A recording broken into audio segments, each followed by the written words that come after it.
Welcome to Sims hospital Vadapalani வழங்கும் hello doctor. இன்னைக்கு நம்மளோட சந்தேகங்களுக்கு பதில் அளிக்கிறதுக்காக பிரபல கைனகாலஜிஸ்ட் டாக்டர் PM கோபிநாத் அவர்கள் வெயிட் பண்ணிட்டு இருக்காங்க. வெல்கம் பண்ணலாம். வணக்கம் டாக்டர். வணக்கம். ஓகே, ஸோ இன்னைக்கு ப்ரெக்னென்சி பற்றியும் ஆல்மோஸ்ட் கைனகாலஜி பற்றி எல்லாமே பேசலாம்.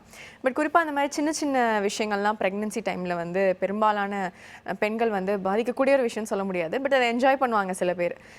பசி இருக்காது, இல்லை பசி ஜாஸ்தியாக இருக்கும், இந்த மாதிரி விஷயம் சொல்லுவாங்க. இல்லை கால் வலி, கால் வீக்கமாயிரும் அப்படின்னு சொல்லுவாங்க. ஃபஸ்ட்டு பசி பற்றி சொல்லுங்கள் டாக்டர். இப்போ ப்ரெக்னென்சியை வந்து ஒரு 3 பார்ட்டாக பிரிச்சிருக்கோம். ஃபஸ்ட்டு ட்ரைமஸ்டர் முதல் 3 மாதம், ரெண்டாவது 3 மாதம், மூணாவது 3 மாதம். ஓகே. ஃபஸ்ட்டு 3 மாதத்தில் பார்த்தீங்கன்னா ப்ரெக்னென்சி, குறிப்பாக ஃபஸ்ட்டு ப்ரெக்னென்சி இருக்கிறச்ச அவங்களுக்கு வந்து வாமிட்டிங் ஜாஸ்தியாக இருக்கும். அதனால் அவங்களுக்கு எதையுமே ஒரு சாப்பிட பிடிக்காது, அது ஒரு பயம் இருக்கும். அதனால் அந்த அப்பிடைட் ரொம்ப புவராக இருக்கும் அந்த டைமில். பட் நம்ம வந்து என்கரேஜ் பண்ணோம். வாமிட் பண்ணுறதுன்றது சாப்பிட்றதெல்லாம் வந்து ஃபுல்லாக வெளியில் வந்துடுறது இல்லை, ஓரளவுக்கு இது இன்டேக் இருக்கும். Forget about vomiting. நீங்கள் அப்பப்போ ஒரு ஸ்மால் ஃப்ரீக்வெண்ட் ஃபீட்ஸு, ஒரு ஜூஸு, ஃப்ரூட் ஜூஸ், அது மாதிரி எதாவது தேன் போட்டு மிக்ஸ் பண்ணுறது, இதெல்லாம் ஏதாவது ஒரு ஸ்மால் அமௌண்ட் நீங்கள் சாப்பிட்டுட்டே இருக்கணும்னு சொல்லி அட்வைஸ் பண்ணுவோம். செகண்ட் 3 மந்த்ஸில் பார்த்தீங்கன்னா அப்போ the vomiting will settle down அவங்களுக்கு. அண்ட் ஈட்டிங் ஃபார் டூன்னுவாங்க. அந்த மாதிரி சாப்பிட்றதெல்லாம் நீ நிறைய சாப்பிடுன்னு ஓவர் ஃபீட், அது வந்து ஓவர் ஃபீட் பண்ணுறது அவாய்ட் பண்ணணும். நமக்கு வந்து ஒரு ரஃப்பாக வந்து ஒரு 1800 to 2000 கேலரிஸ் தேவையாக இருக்குன்னா அது அதிகமாக ஒரு 500 கேலரிஸ் தான் தேவையாக இருக்கும். ஓகே. ஸோ அதனால் அது தகுந்த மாதிரி மீலை வந்து எப்போவுமே ஸ்ப்ளிட் பண்ணி சாப்பிட்றது நல்லது. இப்போ சேம் குவான்டிட்டி ஆஃப் அ மீலை பிரேக்ஃபாஸ்ட், லஞ்ச், டின்னர்னு சாப்பிட்றதுக்கு பதிலாக அது மார்னிங் ஒரு பிரேக்ஃபாஸ்ட், ஒரு மிட் மார்னிங் ஸ்நாக் ஒரு 11:30 மணிக்கு, அண்டு 1:30 மணிக்கு சாப்பாடு, 4:30 மணிக்கு ஒரு டீ, கடலை, சுண்டல், ஈவினிங் சாப்பாடு, அது மாதிரி ஸ்ப்ளிட் பண்ணி சாப்பிட்டோம்னா அந்த பசியும் ஜாஸ்தி அகோரமாக இருக்காது, உங்களுக்கு வேண்டிய நியூட்ரிஷன் கிடைக்கும். பின்னாடி இந்த சக்கரை வியாதின்னு சொல்கிறோம் இல்லையா, GDM, அந்த மாதிரி டிசீஸ்லாம் வராமல் இருக்கிறதுக்கு டியூரிங் ப்ரெக்னென்சி இது வந்து ஹெல்ப்ஃபுல்லாக இருக்கும். ஓகே. தேர்ட் ட்ரைமஸ்டர்ன்றது பிகாஸ் வயிறு அகெயின் அந்த கர்ப்பப்பை பெருசாக இருக்குது, சாப்பிட்றதுக்கு இடம் இருக்காது, அவங்களால ரொம்ப அதிகமாக சாப்பிட முடியாது, ஒரு இன்டைஜஷன் இருக்கும், அவங்களால ஒரு மூச்சு முட்டுற மாதிரி இருக்கும். அந்த மாதிரி டைமில் அவங்களால ஃபுல் மீல் சாப்பிட முடியாது. Again coming back to that split meal concept of taking small meals in between will really help them. Okay. So இப்போ இந்த ஓவர் ஃபீட் பண்ணுறதே தப்பு அப்படின்ற மாதிரி சொல்கிறீங்க இல்லையா, கொஞ்சம் பிரேக் பண்ணி எடுத்துக்கணும் அப்படின்ற மாதிரி. ஸோ இப்போ அதுலேயே பார்த்தீங்கன்னா வந்துட்டு நீ இதை சாப்பிடணும் அப்படின்னு சொல்லி நிறைய பேர் அந்த ஃபஸ்ட்டு ட்ரைமஸ்டரில் வந்து புளிப்பாக நிறையா சாப்பிடணும் அப்படின்னு ஆசைப்பட்டு நிறைய புளிப்பாகவே எடுத்துக்கிட்டு இருப்பாங்க. ஆல் 3 மீல்ஸுமே புளிப்பாக நிறையா இருக்கணும், புளிக்குழம்பு எல்லாத்துலேயுமே புளி போட்டோ, மாங்காய் போட்டோ, இல்லை சாம்பல் சாப்பிடுவாங்க, இந்த மாதிரி சில விஷயங்கள்லாம். ஸோ இது எந்த அளவுக்கு டாக்டர் ஹெல்ப் பண்ணும்? அது நம்ம வந்து கான்செப்ட் என்னன்னு கேட்டிங்கன்னா, அந்த ட்ரைமஸ்டரில் ஃபஸ்ட் ட்ரைமஸ்டரில் ரொம்ப ஸ்டார்வேஷன் இருக்கக்கூடாது, வேண்டிய அளவுக்கு நியூட்ரிஷன் இருக்கணும். ஆனால் பாப்பாவுக்கும் அந்த நியூட்ரிஷன் போய் சேரணும். ஸோ அது தகுந்த மாதிரி எடுக்கிறதுன்றது what you want, what you enjoy, you can take it, but it should not be junk food. அது மாதிரி சாம்பல்லாம் சாப்பிட்றதுன்றது அது ஒரு ஜங்க் ஃபுட், அது பைக்கான்னு சொல்கிறது, அது ஒரு மாதிரி ஒரு கிரேஸ் இருக்கும். ஓகே. பட் அதை வந்து ரெகுலர் ஈவெண்ட்டாக எடுக்கக்கூடாது. நம்ம small frequent feed with a good nutritive value இருக்கிற மாதிரி சாப்பிட்றது, பேலன்ஸ்டாக சாப்பிட்றது தான் பெட்டர். ஓகே. புளிப்பு ஜாஸ்தியாக எடுத்துக்கிட்டா பரவாயில்ல டாக்டர்? அது வந்து கேஸ்ட்ரைட்டிஸ் ஃபார்ம் ஆகும். ஸோ ஒவ்வொரு இந்த ஃபஸ்ட் யூஸ்வலாகவே இந்த அசிடிட்டி, அந்த கேஸ்ட்ரிக் பர்னிங் அதெல்லாம் ப்ரெக்னென்சியில் ஜாஸ்தி இருக்கும். ரொம்ப புளிப்பு ஜாஸ்தி நீங்கள் சொல்கிற மாதிரி ஒரு 3 மீலுக்கெல்லாம் சேர்த்து எடுத்தாங்கன்னா they will develop into the gastritis problems later. Okay. So maybe ஒரு மீல் எடுத்துக்கிட்டு மிச்சம் 2 மீல் கொஞ்சம் அது எப்போ அவங்களுக்கு தேவையாக இருக்குது அந்த மாதிரி ஒரு பீரியடில் மட்டும் எடுக்கக்கூடாது. கன்வென்ஷனலாக all meal should be like தட்னு எடுக்கக்கூடாது. ஓகே டாக்டர், நம்ம நிகழ்ச்சியோட ஃபர்ஸ்ட் கால் லைனில் காத்துட்ருக்காங்க, பார்த்தலாம். வணக்கம். Hello doctor. வணக்கம் மேடம், பேர் கீதா, எங்கேருந்து கால் பண்ணுறேன். டாக்டர் இருக்காங்க கீதாமா, சந்தேகம் என்னன்னு கேட்கலாம். Sir good morning sir. Good morning Geetha. Sir actually marriage ஆகி வந்து 7 மந்த் ஆகுது சார். ஓகேம்மா. சார் இது வரைக்கும் வந்து ப்ரெக்னன்சி இல்லை. இப்போ வந்து பீரியட்ஸ் டைம்ல வந்து குட் சைக்கிளாக தான் சார் இருக்கு. 3 days கண்டினியூஸாக இருக்கு சார். அதுல வந்து எந்த ப்ராப்ளம்கள் இல்லை. ஓகே.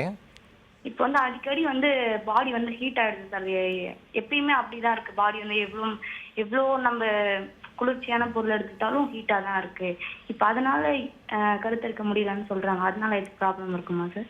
யூஸ்வலாக உங்கள் சைட்லேயோ உங்கள் வீட்டுக்கார சைட்லேயோ எந்த பிரச்சனையும் இல்லாமல் இருந்ததுங்கன்னா அது நார்மலாக ஒரு 1 இயர்க்குள்ளே நீங்கள் கன்சீவ் ஆகணும். ஒரு மந்தில் நீங்கள் கன்சீவ் ஆகிறதுக்கு சான்சஸ் வந்து 0.2 அப்படின்னு சொல்லுவோம். ஒரு 20% தான் சான்சஸ் இருக்கும். அது மாதிரி இருக்கச்ச நீங்கள் உங்களால் இப்போ ப்ரிகாஷன்ஸ் என்னெல்லாம் பண்ணிக்கலாம் அது செய்கிறதுக்கு அப்படின்னா, அந்த ஹீட்டு கோல்டு அதெல்லாம் விட்டுடலாம். நீங்கள் நார்மலாக second half of the cycle பார்த்தீங்கன்னா 14th 15th டேக்கு மேலே கொஞ்சம் பாடி வார்மாக இருக்கும். அது வந்து அந்த ப்ரொஜெஸ்ட்ரான் எஃபெக்ட்னு சொல்கிறோம். அது நல்லது தான், அதனால் ஒன்றும் பிரச்சனை கிடையாது. நீங்கள் அந்த டைமுக்கு சேர்ந்துருக்கணும். அதாவது அந்த 13வது நாள் 14வது நாள் 15வது நாள் 16வது நாள் இந்த 4 நாளைக்கு நீங்கள் சேர்ந்துருக்கணும். அதுக்கு முன்னாடி ஒரு 3 நாள் சேராமல் இருக்கணும். இது மாதிரி பார்க்கணும். நீங்கள் அந்த ஆயில் அதெல்லாம் இந்த மாதிரி லூப்ரிகன்ஸ்லாம் யூஸ் பண்ணக்கூடாது. நல்லா வாஷ் பண்ணி க்ளீனாக இருக்கணும். அண்ட் அடுத்த தடவை சேர்ந்துருந்தீங்கன்னா உடனே ரெஸ்ட்டில் எடுத்துகிட்டு அடுத்த நாள் காலையில் குடிச்சிக்கலாம். இந்த மாதிரி ஒரு சிம்பிள் மெஷர்ஸ் மட்டும் நீங்கள் ட்ரை பண்ணிங்கன்னா அப் டு 1 இயர் நீங்கள் வெயிட் பண்ணலாம். பட் இன்பிட்வீன் ஒரு ரொம்ப சிம்பிள் டெஸ்ட் லைக் அவரோட வெந்து டெஸ்ட் மட்டும் பண்ணி நார்மலாக இருக்கான்னு பார்த்துக்கலாம். உங்களுக்கு இந்த 21வது நாள் ஒரு பிளட் டெஸ்ட் எடுப்பாங்க, ப்ரொஜெஸ்ட்ரான்னு சொல்லிட்டு. அது எடுத்து அது உங்களுக்கு ஓவுலேஷன் கரெக்டாக நடக்குதான்னு பார்த்துக்கலாம். இது மாதிரி சிம்பிள் டெஸ்ட் பண்ணிக்கலாம். பட் ஆக்சுவலாக நீங்கள் மெடிக்கல் ட்ரீட்மெண்ட்டுன்னு போகிறது 1 இயர் வரைக்கும் வெயிட் பண்ணிவிட்டு அப்புறம் போகலாம். ஓகே டாக்டர், அடுத்த காலை பார்த்தலாம். வணக்கம். Hello doctor. ஹலோ வணக்கம். உங்கள் பேர் எங்கேருந்து கால் பண்ணுறீங்கம்மா? நான் நிஷா பேசுகிறேன் மேம், சென்னை. டாக்டர் இருக்காங்கம்மா, சந்தேகம் என்னன்னு கேட்கலாம். சார் சார் குட் மார்னிங்மா. சார் எனக்கு வந்து ஃபைப்ராய்டு கட்டி இருக்கு சொன்னாங்க யூட்ரஸில். உங்களுக்கு வயசு என்னம்மா? வயசு 43 சார். ஓகே. அது வந்து ஒன்று 8 இருக்கு, ஒன்று 6 mm இருக்கு, 2 இருக்கு. ஓகே. யூட்ரஸ் வெளியே தான் இருக்கிறாங்க. 6 சென்டிமீட்டராம்மா? ஆமாம். Okay. 8 mm centimetre. 8 centimetre. Okay. ஆமாம், 8 சென்டிமீட்டரு. அப்புறம் வந்து அது வந்து என்ன பண்ணலாம், அது ஆப்ரேஷன் பண்ணி தான் ரிமூவ் பண்ணலாம் அப்படி இது மாத்திரையில் போயிடுமா அந்த டவுட் தான் சார். கட்டி ஃபைப்ராய்டு கட்டின்றது 25%, அதாவது 4 பெண்களில் ஒரு பெண்களுக்கு கண்டிப்பாக இருக்கும். அது ஒரு பெண்ணுக்கு இருக்கும். ஸோ அந்த மாதிரி கட்டி வந்து பயப்படுற மாதிரி கிடையாது. பட் அது என்ன உங்களுக்கு கம்ப்ளைண்ட் இருக்குன்றதை பொறுத்து இருக்குது. இப்போ வந்து குழந்தை இல்லாமல் இருந்தாங்கன்னா அதுக்கு ஒரு ட்ரீட்மெண்ட் இருக்குது. பட் சப்போஸிங் ரொம்ப அதிகமாக உங்களுக்கு வந்து மாதவிடாய் போயிட்டு இருந்தது, அதனால் உங்களுக்கு ரொம்ப கஷ்டமாக இருந்ததுன்னா அதுக்கு ஒரு ட்ரீட்மெண்ட் இருக்குது. இந்த கட்டி வந்து பின்னாடி இருக்க யூரினரி ட்ராக்டை அழுத்திட்டு அதனால் ஏதாவது பாதிப்புகள் இருந்ததுன்னா அதுக்கு ஒரு ட்ரீட்மெண்ட் இருக்குது. ஸோ ஜென்ரலாக 44 வயசில் நீங்கள் சொல்கிற மாதிரி 8 சென்டிமீட்டர் 6 சென்டிமீட்டர் வந்து ரொம்ப பெரிய கட்டி தான் அது. அந்த கட்டி வந்து கம்ப்ளீட்டாக மாத்திரை மருந்து கொடுத்து கரைக்க முடியாது. இப்போ புதுசாக மெடிசின்ஸ் எல்லாம் வந்திருக்கு. அந்த மெடிசின்ஸ் எல்லாம் ஓரலாக எடுக்கலாம் 2 மாதம். எடுத்தோம்னா ஓரளவுக்கு சைஸ் குறையுமே தவிர அது கம்ப்ளீட்டாக டிஸப்பியர் ஆகிறதுன்றது கொஞ்சம் கஷ்டம்.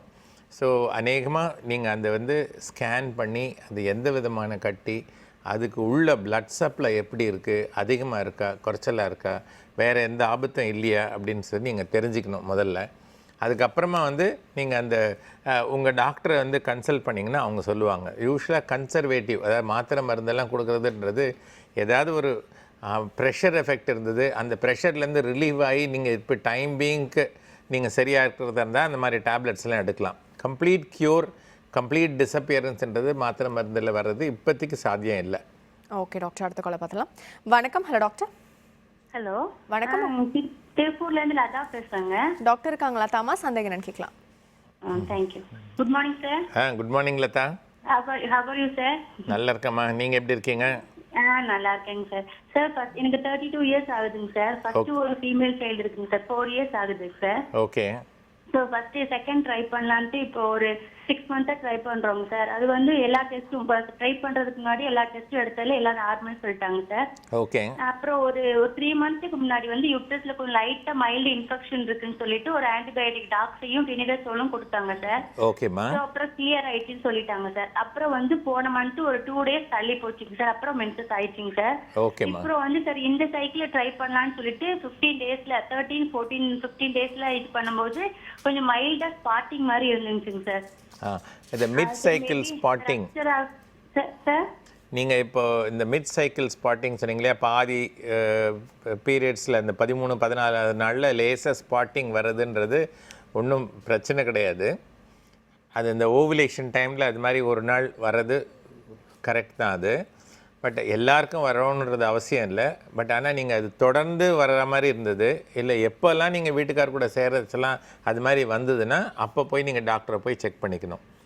இது செகண்டரி இன்ஃபர்டிலிட்டி, அதாவது முதல்ல உங்களுக்கு ஒரு குழந்தை இருக்கிறச்ச, ரெண்டாவது உங்களுக்கும் எந்த ஆப்ரேஷன்ஸ் எதுவும் நீங்கள் நடுவில் பண்ணாமல் இருந்தீங்க, அபார்ஷன்ஸ் எல்லாம் ஏதாவது பண்ணாமல் இருந்தீங்க, உங்கள் வீட்டுக்காருக்கும் வேறு எந்த ஆப்ரேஷன்ஸ் எல்லாம் எதுவும் பண்ணாமல் இருந்தது, அதே நார்மல் ஹெல்த் அதே ஹேபிட்ஸில் இருந்தாங்கன்னா கண்டிப்பாக நிற்கிறதுக்கு வாய்ப்புகள் இருக்குது. நீங்கள் வெயிட் பண்ணலாம். ஓகே டாக்டர், அடுத்த காலை பார்த்துலாம். வணக்கம். Hello doctor. ஹலோ சார், வணக்கம் மேடம். வணக்கம். உங்கள் பேர் எங்கேருந்து கால் பண்ணுறீங்க சார்? மேடம், திருச்சியிலேருந்து கோகுல்ராஜ் பேசுகிறேன் மேடம். டாக்டர் இருக்காங்க சார், சந்தேகம் என்னன்னு கேட்கலாம். Doctor good morning sir. Good morning Gokul. Sir, நான் வந்துட்டு எனக்கு கல்யாணம் ஆகி 2.5 years ஆகுது. ஓகே. ஃபர்ஸ்ட் 1 year பார்த்தீங்கன்னா எனக்கு வந்து ஹெப்படைட்டிஸ் பி பாசிட்டிவ் இருந்தது. ஓகே. ஸோ அது எங்கள் வீட்டில் எல்லாருக்குமே இருக்கு. ஸோ அதனால வந்து ரீசனாக தான் எங்கள் கண்டுபிடிச்சோம் அது இருக்குன்னு சொல்லிட்டு. ஓகே. ஸோ டாக்டர்கிட்ட கன்சல்ட் பண்ணும்போது என்னுடைய ஒய்ஃபுக்கு வந்து செக் பண்ணும்போது அவங்களுக்கு இல்லை. ஸோ அவங்களுக்கு வந்து ஒரு வேக்சின் எடுத்துக்கலாம், ஒரு 6 months வந்து 3 வேக்சின் எடுக்கணும்னு சொல்லிட்டு சொன்னாங்க. சரிம்மா. அதுக்கப்புறமே நான் வேக்சின் எடுத்தோம். 6 months நாங்கள் எந்த இதுவும் இல்லாமல் இருந்தோம். 6 months கம்ப்ளீட் ஆயிடுச்சு. ஓகே. அதுக்கப்புறம் நார்மல் எந்த ட்ரீட்மெண்ட்லாம் எதுவும் இல்லை, நார்மலாகவே கன்சீவ் ஆனாங்க.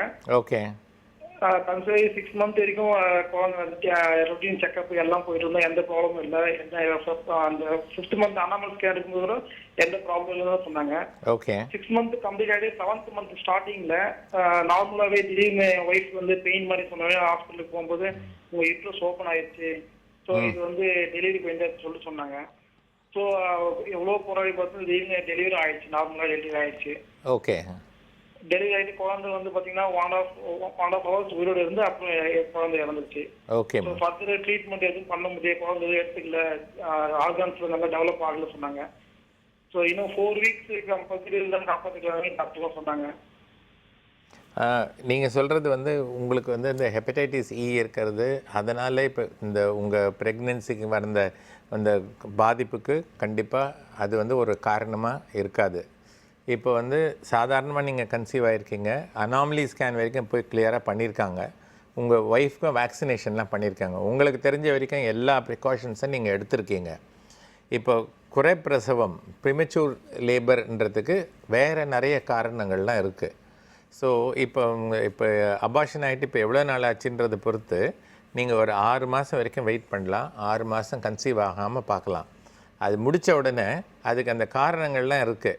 சில ஒரு இன்ஃபெக்ஷன் இருக்கா, அந்த கர்ப்பப்பை வாய் கொஞ்சம் வீக்காக இருக்கா, இந்த மாதிரி நிறைய டெஸ்ட்டுங்கள்லாம் இருக்குது. அதெல்லாம் பண்ணி பார்த்து கிளியர் பண்ணிவிட்டு அதுக்கப்புறம் அகெயின் நீங்கள் வந்து பிளான் பண்ணி நீங்கள் டேர்ம் வரைக்கும் போய் டெலிவரி ஆகிறதுக்கு நல்ல வாய்ப்புகள் இருக்குமா. ஓகே டாக்டர், அடுத்த காலை பார்த்துலாம். வணக்கம். Hello doctor. ஹலோ, நாங்கள் கோயம்புத்தூர்லேருந்து பேசுகிறோங்க. உங்கள் பேருமா? பிரியா. டாக்டர் இருக்காங்கம்மா, பேசலாம். எனக்கு இப்போ ஒரு 1 monthக்கு முன்னாடி தான் சர்விக்கல் இன்காம்பிடன்ஸ்னால ப்ரீடம் டெலிவரி ஆச்சு. எஸ்மா. ஆக்சுவலாக வந்து எனக்கு எந்த சிம்டமும் தெரியல. திடீர்னு அல்ட்ராசவுண்ட் ஸ்கேனுக்கு போனதுனால தான் வந்து இந்த மாதிரி சர்விக்கல் இன்காம்பிடன்ஸ் ஆயிருக்கு, யூட்ரஸோட மவுத் ஓப்பன் ஆயிடுச்சுன்னு டாக்டர் சொல்லி எமர்ஜென்சியாக போய் டெலிவரி ஆயிடுச்சு, நார்மல் டெலிவரி. பட் பேபி வந்து பிறக்கும் போதே லைவா இல்லை. ஓகே. ஸோ இது எனக்கு எந்த சிம்டம்ஸும் தெரியல. ஸோ இது ஃபியூச்சராக இனி எப்படி பேபி பண்ணும்போது என்னென்ன கேர் எடுத்துக்கணும்? சர்வைக்கல் இன்காம்பிடன்ஸ்ன்றது கர்ப்பப்பை வாயில் இருக்கிற அந்த இடத்துல இருக்கிற மசில் ஃபைபர்ஸ் வந்து கொஞ்சம் ஸ்ட்ராங்காக கம்ப்ளீட்டாக நம்ம சுருக்கு பை போட்ட மாதிரி அந்த வாயை சுருக்கி மூடி இருக்கணும். அந்த பிரசவ வலி வர டைமில் அது ஓப்பன் ஆகணும். அதுதான் வந்து normal mechanism. For some reason அது வந்து அந்த நம்ம அந்த கர்ப்பப்பை வாயின்றது கொஞ்சம் லேசாக அந்த சுருக்கு பிரித்த மாதிரி இருக்குது உங்களுக்கு. அது inherent weakness of the muscles. இப்போ அடுத்த ப்ரெக்னென்சியில் நீங்கள் எப்படி பிளான் பண்ணணுன்னா, எப்போ இது நடந்ததுன்னு பார்க்கலாம். இது வந்து இப்போ 16வது வாரத்தில் 17வது வாரத்தில் நடந்திருந்ததுன்னா அதுக்கு ஒரு 2 வாரத்துக்கு முன்னாடி ப்ரொஃபிலாக்டிக்காக அந்த சுருக்கு போடுற மாதிரி ஒரு சர்வைக்கல் சர்க்குலாஜ் ஒரு சின்ன ஆப்ரேஷன் இருக்குது. அது போட்டு அந்த ஒரு டை மாதிரி பண்ணி டைட் பண்ணி வச்சுடுவாங்க. அந்த cervical cerclage 2 weeks prior to your event நீங்கள் அது போட்டு வச்சிங்கன்னா அது வந்து டேர்ம் வரைக்கும் போகும். 37வது 38வது வாரத்தில் அந்த சுருக்கு சூச்சரை வந்து கட் பண்ணி எடுத்துடுவாங்க. நீங்கள் நார்மலாக டெலிவரி ஆகிறதுக்கு சான்சஸ் இருக்குது. ஓகே டாக்டர், நம்ம தொடர்ந்து பிரெக்னன்சியில் வர கால் வீக்கத்தை பற்றி பேசலாம். சின்ன பிரேக் அப்புறமா. ஒரு சின்ன பிரேக் அப்புறம் மீட் பண்ணலாம். தி சிம்ஸ் ஹாஸ்பிட்டல் வடபழனி வழங்கும் ஹலோ டாக்டர்.